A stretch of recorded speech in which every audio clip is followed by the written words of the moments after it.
Oi, oi, oi, gente boa de Deus, queridas e queridos, em qualquer lugar da Terra. Caio responde. Primeira pergunta hoje. Como explicar o fenômeno da projeção astral nos dias atuais, com seres de tais esferas astrais? Esse fenômeno é natural ou há influência de alguma força antinatural por trás disso? Número um, filho, não são nos dias atuais. Você que ficou sabendo recentemente disso, mas isso aí tem milhares de anos. Milhares de anos. Essa é a primeira coisa, não tem nada novo nisso. Eu aqui na minha ignorância juvenil, fui aprender viagem astral com 15 para 16 anos com Lobsang Rampa, Hermann Hesse, Khalil Gibran Khalil, e movimento hippie, com 15, 16, 17 anos. Eu até pratiquei algumas vezes. E é um fenômeno que tem a ver com uma técnica oriental, antes de tudo. Os orientais estão milênios na frente desses exercícios de respiração, de esvaziamento da mente, de concentração em alguma coisa que seja uma espécie de referência oca no interior, ou de viagem por aquilo que seja o seu mais cheio de riqueza e de emoção afetiva na mente e no coração, ou seja emulado o fenômeno da projeção astral por cantos como o canto dos monastérios tibetanos e budistas, mas você encontra a mesma coisa no confucionismo, no zoroastrismo, em diversos tipos de expressão de espiritualidade nativa indígena. Alguns são emulados por cogumelos ou por ayahuasca, outros não, meramente por longo tempo e exercício de esvaziamento, meditação e projeção do ser para fora do corpo. E aí, eu tive amigos que viveram praticando isso, como hoje mesmo, um dos meus principais mestres em jiu-jitsu nos anos 70, 71, 72, 73, especialmente 72 e 73, quando eu vivi com ele, o Reison Gracie, não tem mais praticamente dado aula de jiu-jitsu, ele é um faixa coral dos mais bem qualificados e técnicos de toda a família no mundo, e dedicou-se há um tempo atrás à meditação transcendental. Ele brincava comigo, depois que eu era presidente da Associação Evangélica Brasileira, e ele me via em tudo que é jornal, em tudo que é lugar na mídia, dando opinião nos anos 80 e 90. E eu me lembro de um dia que eu estava na praia em Copacabana, conquanto eu já morasse em Niterói há muitos anos, mas de vez em quando eu ia lá. E nesse dia a gente estava, inclusive, de mudança para Copacabana. E eu estava na praia com meu filho Davi, com a minha mulher, Adriana, com a Helena, minha neta, que mora aqui em Brasília com a gente, com a Bruna, eu creio que com o Daniel e o meu filho Lucas. Estávamos na praia e teve uma roda de capoeira e a minha neta Helena estava aprendendo a jogar capoeira. Aí estava lá um birimbau com um Paranoá, Paranoê, Paraná e vai. E aí ela, que tinha uns 3 para 4 anos, entrou na roda, começou a fazer estrelinha para lá e para cá, girar. Ela sabia o movimento de vai, da ginga. E todo mundo admirado com aquela lourinha no meio da roda dos adultos, sem dar a mínima para a adulteza de ninguém, jogando a capoeirinha dela. Quando eu ouvi aquela voz que eu conhecia desde a minha juventude, dizer, ô meu irmão querido. Aí quando eu olhei era o Reison, aquele cabelo louro, quase branco dele, olhos azuis profundos, sempre numa bicicleta. Aí lá veio ele, a gente se abraçou, já fazia algum tempo naquele período que a gente não se encontrava. Aí ele falou, por isso que eu digo para todo mundo onde eu vou, que você é o meu líder espiritual. Porque você tem muita paciência para tentar resolver dialogando, mas eu boto fé em você e digo para todo mundo. Se você é que devia ser o Papa, porque se no diálogo você não conseguisse resolver o negócio, no braço você ia liquidar todo mundo. Meu Papa. Aí a gente riu, a beça, brincadeiras à parte, mas ele era um dos melhores jiu-jiteiros que já se teve, de mestres, um verdadeiro guru do jiu-jitsu no Brasil. Mas resolveu se dedicar agora, há uns anos, à meditação transcendental. Então ele está buscando quietude dentro dele, quieto, lá no tatame dele, em silêncio, e tentando crescer nisso. O que é que isso tem de mais? Nada.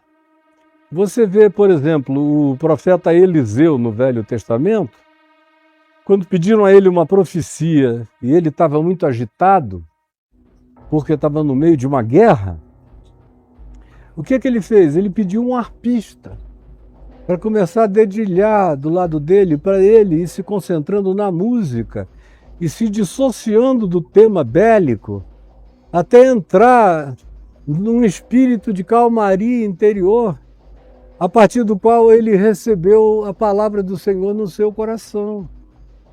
Então, a meditação transcendental, que, por exemplo, tem esse nome, recente. Antigamente era só meditação.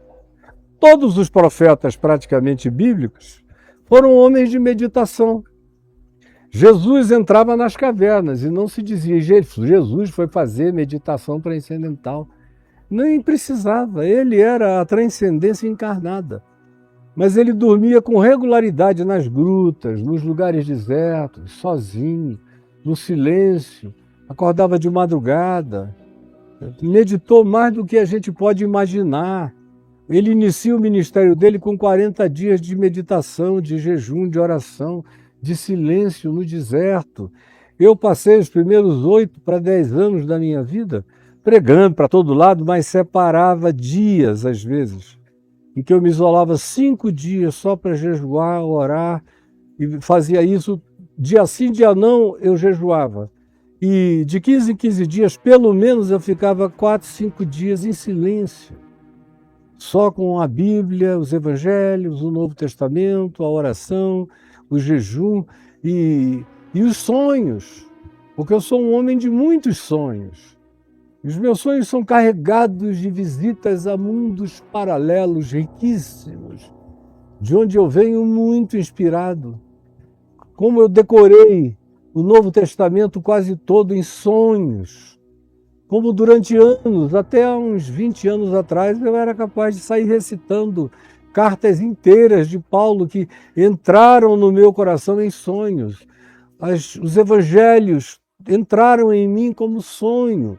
Eu me transportei para dentro do mundo de Jesus em 3D, como se eu fosse um dos personagens. Eu vi com os meus olhos numa espécie de dimensão paralela, tudo aquilo ali como projeção do meu ser. Agora, comigo, tudo isso acontece no Espírito Santo, com a inspiração de Jesus e do Evangelho.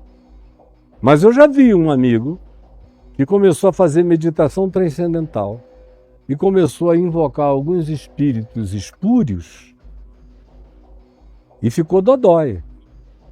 Ficou muito dodói até o dia de hoje. Hoje ele já melhorou muito, porque ele recebeu a Jesus na vida dele, nos últimos anos. No entanto, as sequelas de ter feito tanto aquelas viagens de dissociação da mente produziram nele um surto meio esquizofrênico, perigoso. Em alguns casos entram espíritos oportunistas do processo. Em alguns casos entram. Nem sempre você consegue ficar num estado de neutralidade. Existem meditadores em estado de centralidade, mas existem outros que são tão frágeis, são tão impressionáveis, são tão fantasiosos e têm ambições espirituais de poder que elas fazem isso numa espécie de invocação, de potencialização dos seus espíritos. e das suas capacidades e de busca de extrasensorialidade pelos meios e vias nem sempre recomendáveis e que às vezes aproveitam-se oportunisticamente desse estado de não censura, que é o que a meditação transcendental produz, uma espécie de suspensão de censura, pelo menos comigo, em algumas ocasiões, antes da minha conversão foi assim, depois da minha conversão não, Cristo era a base da minha projeção meditativa. Mas quando não tem essa base, qualquer oportunista espiritual pode entrar. E se o indivíduo é fraco de mente, pode absorver. E alguns ficam surtados mesmo. Não são todos, mas alguns ficam. Outros ficam influenciados. Não é alguma coisa, portanto, que você deva praticar sem ter absoluta consciência de que você é habitado pelo mais valente. Eu, hoje em dia, não me entregaria a nenhuma forma de hipnose e nenhuma forma de meditação transcendental sem que eu tivesse o mais valente me habitando. Isso seria impossível, porque eu tenho o mais valente me habitando há 53 anos, ele é em mim, pela minha lucidez e invocação, aquele que mora em mim. E aí ninguém penetra.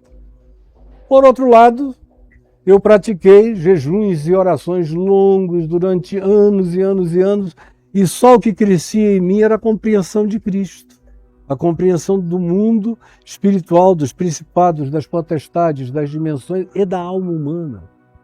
As meditações no Evangelho, as meditações em Cristo e as projeções dessa percepção também me encaminharam muito para dentro da compreensão da natureza humana. De modo que eu espero ter trazido uma resposta útil a você. Não creio que nenhum de nós precise disso. E o tipo de meditação ensinada nos evangelhos, sem que os evangelhos façam da meditação nenhum curso de meditação, nenhum ensino de respiração, não nos deem nenhuma posição especial para meditar. O que os evangelhos recomendam é silêncio, quietude, perdão, coração limpo, mente pacificada, pensando nas coisas lá do alto, transcendentes, onde nós já estamos assentados nos lugares celestiais em Cristo Jesus. É com base nesse fundamento que eu meditei durante quase 10 anos com jejum e oração, e é nesse fundamento que eu medito o dia inteiro. Porque hoje eu não medito de vez em quando, eu não faço outra coisa a não ser meditar. Eu estou falando aqui com você de maneira funcional, porque eu estou falando, mas ao mesmo tempo eu não estou nem precisando pensar no que eu vou lhe falar. Porque já tem tudo isso saindo aqui de dentro sem que eu precise pensar, porque isso está tudo acumulado dentro de mim. Como um fenômeno que vaza, como torrentes de água viva para o lado de fora. Porque eu estou cheio disso. Eu não preciso meditar mais para nada, eu medito o tempo todo sobre tudo. E esse tudo sobre o qual eu medito passa a me habitar como um patrimônio pessoal, maior do que o meu pensar, de modo que eu só deixo vazar e corro atrás, porque o vazamento é mais rápido do que as minhas palavras conseguem acompanhar, mas isso é maior do que eu e me precede cada vez mais. A vantagem da meditação é que ela cria em você um conhecimento que não precisa de memorização, acumulação, ficar buscando e nem de site GPT para saber como é que é, fica tudo aqui dentro de você. E gera um fenômeno de interconexão, de sínteses, de novas percepções que você mesmo ainda não tinha fechado dentro de você, mas que agora, pelo treino e pela devoção e pela prática e pela emoção e a oração de olhos abertos, orando em todo o tempo no Espírito, meditando em todo o tempo, transformando a sua vida num laboratório de raciocínios cheios de tudo que é verdadeiro, porque Jesus está no centro. O que os orientais chamam de terceiro olho, o meu é Cristo. Está aqui, eu vejo tudo por esse olho de Jesus. E aí não tem perigo de nada. Só o que vem é mais graça do Espírito Santo. Então, não ande aí seguindo o curso desses coaches, nem do pessoal que cobra uma fortuna para te ensinar a respirar. Respirar é bom, mas você pode aprender a respirar na internet hoje em dia, para todo lado, faz bem para o cérebro, para o corpo, para as células, para tudo, acalma a mente, mas isso não é o segredo todo. Tem uma mensagem que eu preguei domingo passado no Caminho da Graça, que está aí no YouTube, chamada de O Amor Alinha Todas as Coisas, e tem um teaser dela aqui no meu Instagram, que foi posto na quinta-feira passada, está aí ainda na primeira página, onde diz o amor alinha tudo, é uma síntesezinha do que no YouTube foi falar com 1 hora de explicação. E contra todos esses coaches que ficam ganhando dinheiro em cima de uma coisa que é natural.